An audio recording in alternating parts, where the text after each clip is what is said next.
And biblically speaking, we're going all the way back to Abraham, Isaac, and Ishmael, right? So you have Ishmael, his lineage. These are the Arab nations. Isaac births the 12 tribes of Israel. Israel gets his land. So now we have this feud with Israel being surrounded by the Arab nations. Iran in particular is, so this is the feud. And supposedly the feud can't be solved until Christ returns. This is the only way.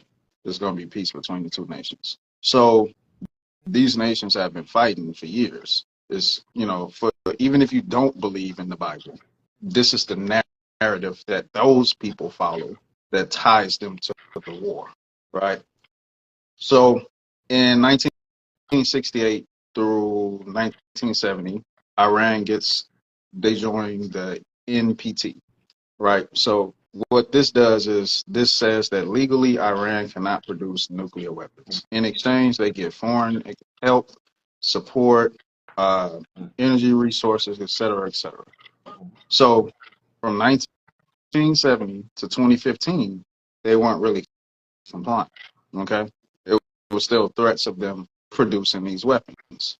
So in 2015, I believe, multiple nations come together, including the U.S., and now we're talking about the JCPOA, if I'm not mistaken. Hopefully the acronym is correct. But multiple nations come together, and now here we go again. Same thing set in place. Iran cannot produce nuclear weapons, certain types of weapons in exchange for foreign help, support, et cetera, et cetera. In 2018, I believe, Trump pulls out of the deal. All the other nations stayed in.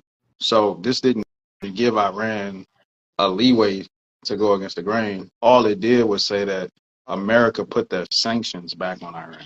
That's all it meant. America is now saying, okay, we're not going to lift our sanctions on you because you're still going against the grain. That's all he did with that. So that didn't say, hey, go ahead and build your shit anyway. That's not what that meant.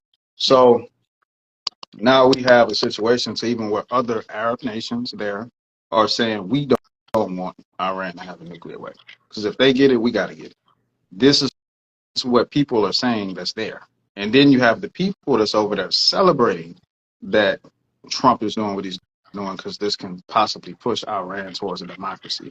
So while people over there are celebrating peace and Iran participating probably in democracy, maybe won't happen, you have people over here doing the complete opposite.